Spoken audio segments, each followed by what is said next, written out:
This is CBN NewsWatch. Thanks for joining us for CBN NewsWatch. I'm Mark Martin. Many call it justice for America. All 4 policemen at the scene of George Floyd's death have been charged and arrested. And the officer who knelt on Floyd's neck is now facing upgraded charges. The question is, will it be enough to end the violence ravaging America? Jenna Browder brings us the story. The 3 remaining officers in the case of George Floyd's tragic death have been taken into custody after prosecutors filed charges against them. All 4 officers have been charged! Yeah! Protesters in Minneapolis hailing the development. We got all 4! We got all 4! Derek Chauvin, the officer who knelt on Floyd's neck, now facing upgraded 2nd and 3rd degree murder, along with manslaughter charges. The other officers charged with aiding and abetting. All could face up to 40 years in prison. They need to make an example of these 4 cops so these other cops will think about doing that again. Meanwhile, in Washington, an apparent break between President Trump and his Secretary of Defense, Mark Esper, over the issue of deploying active duty troops to crack down on the violent protests. White House Press Secretary Kayleigh McEnany telling reporters the president was still willing to deploy federal troops, even though Esper previously shot down the idea. He has the sole authority to invoke the Insurrection Act, and if necessary, he will do so to protect American citizens. After a meeting at the White House, Esper appeared to reverse course. Across the country, protests continue. Many peaceful, but others turning violent, taking their toll on small businesses. Looting and vandalism dealing a blow to those already crippled by the coronavirus lockdowns. And the stock market appears to be anticipating a strong recovery as it keeps shooting up, with some indexes approaching their old record highs. In Washington, Jenna Browder, CBN News. Family and friends of George Floyd are gathering today for a private memorial service at the Christian school North Central University in Minneapolis. Be sure to tune into Faith Nation tonight on the CBN News Channel for coverage, and you can also find more at cbnnews.com. Amid protests and easing restrictions across the country, there's growing concern about whether a lack of masks and social distancing could lead to coronavirus outbreaks. 16 states plus Puerto Rico are seeing the number of cases increase, including California, where LA County saw more than 1,100 new cases on Tuesday alone. Utah, Arizona, and Texas are also seeing increases. However, in the former epicenter of the outbreak, New York, new COVID hospitalizations dropped to an all-time low. And the nation's top infectious disease expert, Dr. Anthony Fauci, said overnight the idea of keeping schools closed in the fall may not be necessary. Meanwhile, May's employment report, which will be released tomorrow, is expected to show 8 million people lost jobs, a decrease from the more than 20 million reported in April. President Trump tweeted Wednesday night, "I feel more and more confident that our economy is in the early stages of coming back very strong." Hong Kong's leaders are forbidding public memorials on the 31st anniversary of the Tiananmen Square crackdown. Hundreds, perhaps thousands, died when tanks and troops moved in on pro-democracy protesters who had occupied the square in Beijing. Every year, people gather in Hong Kong's Victoria Park to remember those who lost their lives. This year, officials are banning the event, citing the risk of spreading the coronavirus, even though many schools and businesses are open. This comes as China is working to pass new security laws to tighten its grip on Hong Kong. Our senior international correspondent, George Thomas, has been following China for more than 2 decades, and he joins me now. George, what has been the political legacy of the crackdown as far as in Tiananmen Square? Yeah, just a reminder, 20 years doesn't mean I'm very old here, Mark, okay, just to let you know. But, look, here's the legacy. The legacy is that 31 years later, China has basically rewritten history, this historical event. You will find, you just go into Beijing and try to get on Google or any other search website and put in the words Tiananmen Square or massacre or uprising or tank man, you will not find a single word the school books have basically whitewashed this event from the history, from the annals of their history. And what you have seen over the last 31 years is an attempt by the Communist Party. You see them meeting at their historic meeting just a few weeks ago. They have tightened their grip on their country. There is no alternative to the Communist Party. They are in complete control. And 31 years later, today, China is worse off than it was 31 years ago in terms of creating a political environment that allows for freedom of speech, freedom of assembly, freedom of protest, freedom of religion, all of these freedoms that you and I take for granted. Today, China is a much different place than it was 31 years ago. Yet the massacre led to a huge spiritual revival, right? It did, absolutely. And I think what's really neat is that when you see political events, political upheavals around the world, people are searching for hope. They're searching for meaning. They think that it's in the answer of politics and political leaders. Today, the majority of those who led the Tiananmen Square uprising, some of the major leaders at the forefront, they're believers now. They're strong evangelical Christians, and they're leading the house church, the so-called underground house church movement in China. And so that's the positive, that 31 years later, you know, during the era of Mao Zedong and the severe persecution of people of faith, of all faiths, they are today experiencing a tremendous revival. And like I said, the uprising gave rise to this hunger and deep desire for spirituality, and millions of people ended up turning to Christianity. And is the church in China still growing? Yeah, it absolutely is. I mean, despite the restrictions, all of the challenges that they face today, the church in China is exploding. The statisticians, those who track the growth of Christianity around the world, they say that in the not too distant future, China will be the world's largest Christian nation. So just imagine 60 years ago when Mao Zedong and the Communist Party went about to eradicate all forms of faith and turn us into a completely atheistic nation. All these years, many years later, today, Chinese believers are at all levels of the society, from the government, from the Communist Party. In fact, the thing that freaks out the Communist Party is that there are so many Christians who are secret believers inside the Communist Party. They are in business, they are in education, in medicine, all sphere of influence. And that is why today China sees Christianity as a very significant threat to its existence as a political party. But we can't ignore that some see China as a threat to the United States and regional peace. How do you see it? Well, I mean, you look at what they did 2 weeks ago. We've been reporting on this quite extensively.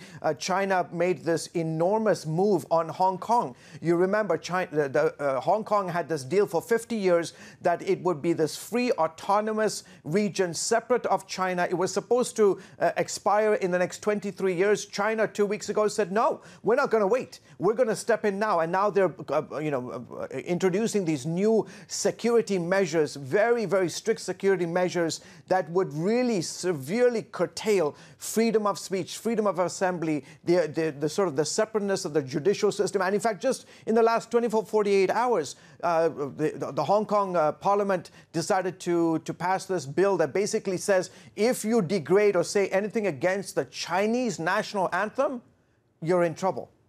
So you can see this, not only their political might, but their military might is expanding across the world, and the United States is also very seriously concerned about it. Okay, that makes sense. All right, our senior international correspondent, George Thomas, thanks for coming on, sir. You're welcome.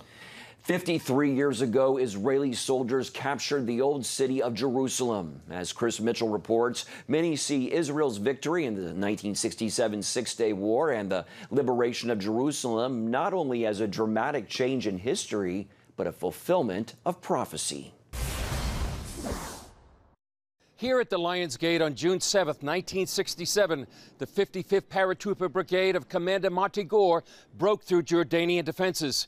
What happened next resonated around the world and electrified the Jewish people. As Commander Gore broke radio silence with that declaration, it marked the first time the Jewish people controlled Judaism's holiest site in more than 2,000 years.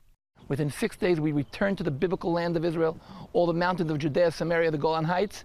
We return to the old city of Jerusalem, and the city is liberated and reunited. And here we are, 53 years later, a new government. Jerusalem is united. It's fabulous. It's the word of God coming out of the book, materializing and becoming a reality in our times in front of our eyes. Israel's victory in the Six-Day War stunned the world and became a turning point for Jewish immigration to the land of Israel. Throughout the Old Testament, God says that he's going to draw the Jewish people back to the land. But what's interesting is that at that moment, when Mordechai Gur, the Israeli general, said on the radio, the Temple Mount is in our hands. When that was broadcast, not just through Israel, but worldwide, it electrified Jewish communities all over the planet. The level of aliyah, Jews leaving their exile countries and coming back to the land of their forefathers, skyrocketed in the years ahead. Yet more than 50 years since the battle for Jerusalem, Rosenberg says Israel and its capital remain on the front lines. Jerusalem is the epicenter. For 4,000 years, people have wanted this city, and they have fought hard to get it. And so the fact that Israel controls it today is biblical, it's prophetic, but it's also complicated. And we need to be praying for the peace of Jerusalem and praying for Israel to be secure. Chris Mitchell, CBN News, the Lions Gate, Jerusalem. Coming up, President Trump is planning to designate Antifa as a terrorist organization. But is that a good idea? We break it down next. But before we go to break, here's a look at what's trending at cbnnews.com.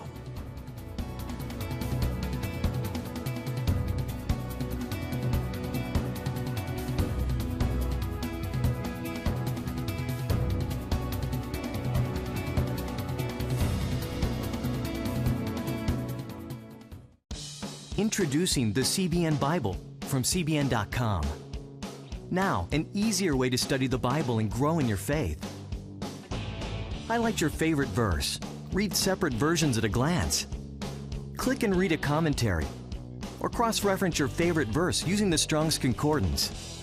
All the right tools to study the Bible, all in one place. The CBN Bible, available at cbn.com/Bible or the iTunes App Store. This is CBN NewsWatch. Thanks for joining us. Watch breaking news, exclusive stories and programs, credible news reporting. We show you what's happening in the world and how you can pray about it. This is CBN NewsWatch, because truth matters. Weekdays at 5 on the CBN News Channel. Yes, right on time. From Superbook. Pepper's Pizza Palace is donating pizza for everyone today. Wait. I have big plans today. Trust in God even when times are tough. He has a plan for your life. Hey, we're gonna be late for the grand opening. My parents want me to help with this outreach thing, feeding the community. What am I supposed to do here? Superbook! Join the Superbook Club and get Superbook The Birth of Moses, plus 2 copies to share with others, all for your gift of only $25. Pharaoh ordered all newborn Hebrew boys thrown into the Nile River, and I have a 3-month-old brother. The Birth of Moses. Yours for a gift of only $25. What will you do the next time the soldiers come? I do not know, but I trust God has a plan for all of us.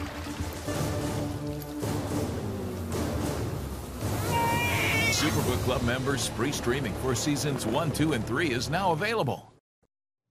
Welcome back to Newswatch. President Trump and U.S. Attorney General William Barr say they're planning to designate Antifa, the left-wing anarchist group, a terrorist organization. Is that designation of the Oregon-based organization a good idea? Is it justified? On this week's episode of The Global Lane, former Assistant Federal Prosecutor John O'Connor says Trump and Barr may be, quote, burning the barn to roast the pig. I don't think you need to do it. I think if they are doing this in order to take advantage of some of the anti-terrorist laws, which are created by statute, I think you've got to show more of a foreign nexus to the organization to enable to use those tools. So maybe they're a terrorist organization, but I'm not sure where that gets you. The organization began in Germany. Antifa started in Germany, anti-fascist. Well, yeah. Now, if they are still connected, and I guess I'm not sure about the organization, and of course I should defer to our brilliant Attorney General. If it is part of a foreign group that is engaging in terrorism against the United States, then yes, then it is valid. They should be studying the videos, and I'm sure they are. And to the extent they can locate any Antifa members, and then to the extent they can get emails and phone calls linking up various Antifa members and the hierarchy to these demonstrations, I think they have one heck of a conspiracy case. And I don't think Attorney General Barr would do anything unless he thought it would be successful. So the fact that he's doing that, to me, heartens me. You're talking about surveillance and listening in to the Antifa people. Shifting gears a bit, let's discuss that newly released FBI document that sparked the Crossfire hurricane investigation and surveillance there. Now, some Trump supporters, others say it proves there was no justification, no evidence for obtaining a FISA warrant and spying on the 2016 Trump campaign. So please explain to us, John, the significance of that FBI document. Clearly, there was FISA abuse in the sense that we now know that the court was lied to multiple times in multiple ways. And everyone who is responsible and had any idea of the falsity, and that is to say the concealment in the presentation, should be prosecuted.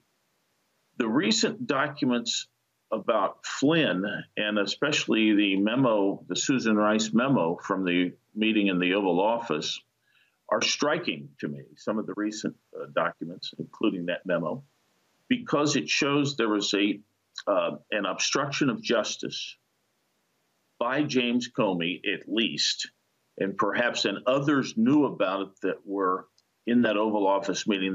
They knew he was going to obstruct justice. The Rice memo talks about those normal, quote, law enforcement, unquote, investigations. Nothing is going to change as to the way the Obama administration was going to treat the incoming Trump administration regarding those normal law enforcement investigations. After January 20th, that is Trump's investigation. So what does Comey do? One of the first things he does is he sends Andrew McCabe over with another agent to interview Flynn in the White House. Sally Yates is flabbergasted. She tries to stop him. Comey says, too late. He's already gone. What we know then is that Comey and McCabe are going to talk to Flynn, who is one of the heads of the investigation. He's the national security advisor. It's his investigation along with the president's, and they're withholding information about it. So they're not only violating ethical norms, I think they're obstructing justice. And I would like, because they are concealing information from the head of the investigation, the same way Richard Nixon was kicked out of office for concealing information from his own FBI. Now we have people who leaked classified information. We know that happened. They were trying to trap Flynn by leaking things to scare him so that he would lie. There's some indication from the stroke page text that the CIA was leaking like a sieve, they say. Probably Comey and McCabe were maybe some White House people. So we have a whole battery of wrongdoing here, and it is sickening. It's more and more of a rat's nest every time we get a new disclosure. Okay, we'll see where this all goes with John Durham and his investigation. Former Assistant Federal Prosecutor Attorney John O'Connor. John, thanks for being with us again. We appreciate it. It's great talking to you. You can watch more of The Global Lane tonight at 9:30 Eastern right here on the CBN News Channel. Still ahead, how one Iraqi woman finally escaped ISIS after 5 years in captivity. We share her story next. When I came to Regent University, it's like the world opened up. I felt like I needed to advance my career and go back to school. Regent was a perfect fit for me. The Regent professors are world class. You are equipped. The focus of the faculty is on each individual student, whether it's online or in person. You become a part of Regent's family. You carry with you not just the content and the knowledge, but the confidence to understand that we can be significant in the world. Regent University. Follow your path. Nigerian Christians in Iran are routinely arrested. Catholic Christians continue to suffer. In times of trial and affliction, you need to know the truth. One of the fastest growing Christian populations in the world. Join Wendy Griffith and George Thomas for Christian World News. Young people are the ones who are open to the gospel. Powerful stories of suffering and hope that affect all Christians. Watch Christian World News, Saturday at 5 p.m. Get Protect Your Sleep and discover how to improve the quality of your life. A free DVD or booklet from the Christian Broadcasting Network. If you're not a great sleeper, you can do things to make yourself a great sleeper. If you're already a pretty good sleeper, you can enhance your sleep and be even better. 5 leading experts help remove the obstacles between you and restorative sleep. When you don't get a restful night's sleep, you wake up with an accumulation of stress. Call 1-800-700-7000 or go to CBN.com to get your free DVD or booklet today. Everything you do better with a good night's sleep. You'll discover how food affects your sleep, how to put insomnia to rest, explore effective remedies for sleep apnea, and much more in Protect Your Sleep. Wake up to your best life and get Protect Your Sleep today. Call 1-800-700-7000 or go to CBN.com to get your free DVD or booklet. ISIS has fallen off the front page of the news recently, but is still a threat in many places around the globe. In Iraq, thousands of women and girls who were kidnapped when the terror group took control in 2014 have yet to be returned to their homes, and now families are having to buy their daughters back from the brutal jihadist group. Chuck Holton tells the terrible tale of one woman who finally escaped after more than 5 years of captivity. 6 years ago, Layla Tallo was kidnapped by ISIS along with her entire family. They're Yazidi, an ancient people who were brutally oppressed by ISIS when the terror group flooded into their area in northern Iraq in 2014. After their capture from their home in Sinjar, her family was forcibly converted to Islam.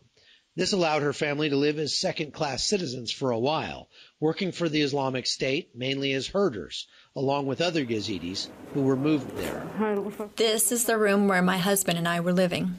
All of these houses were full of Yazidi families. They were living here. But after some Yazidis escaped, the militants gathered all the men and took them away, never to be seen again. Many were killed and dumped into this sinkhole, where their bones can still be seen, whitening in the sun. We knew that they were going to take us out of this house. We were worried about the mobile phones, that they would find out that we had mobile phones. So my brother's wife and I took the 2 mobile phones and buried them here. We hid them in the ground, and there were cigarettes too. Without her husband to protect her, Tallo and her 2 children were sold as slaves. She and other Yazidi women were traded like livestock and raped repeatedly by every new owner. Twice she became pregnant, but the Saudi man responsible forced her to abort the babies, even though it was forbidden by ISIS. The city of Sinjar was liberated by Kurdish Peshmerga forces in late 2015. Days afterward, I toured the empty city.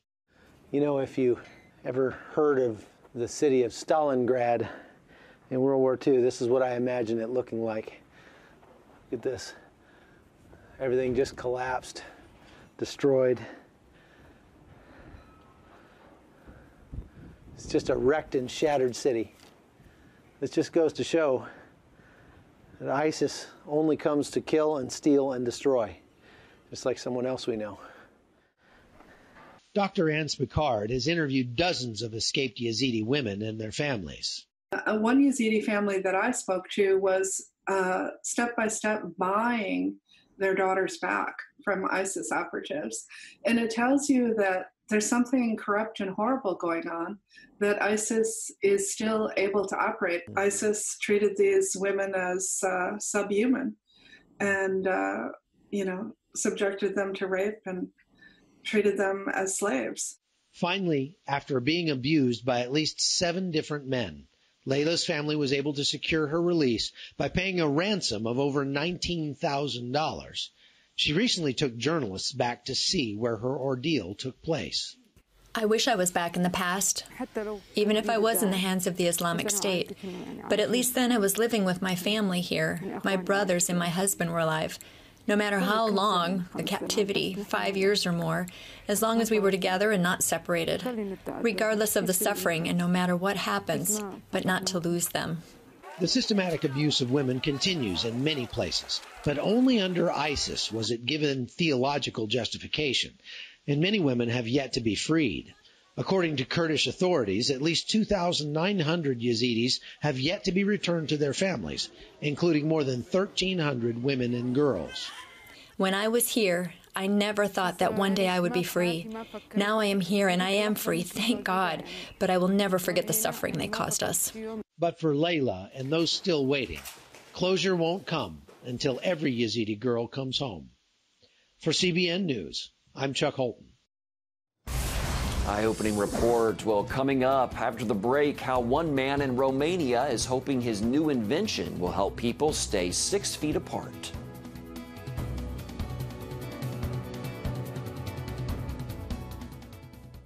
Christians around the world are standing with the Israelis. But why? In CBN's free magazine, Friends of Israel, you'll discover why Christians are supporting the Jewish state, how Israel is fulfilling prophecy as a light to the nations, and ways you can pray for the people of Israel. Israel needs the support of friends like you. Call now or go to cbn.com to get your free copy of Friends of Israel. Heavenly Father, we do thank you for the work of your Spirit, Lord God, with this movement of getting the Bible, yes, Lord, into public schools.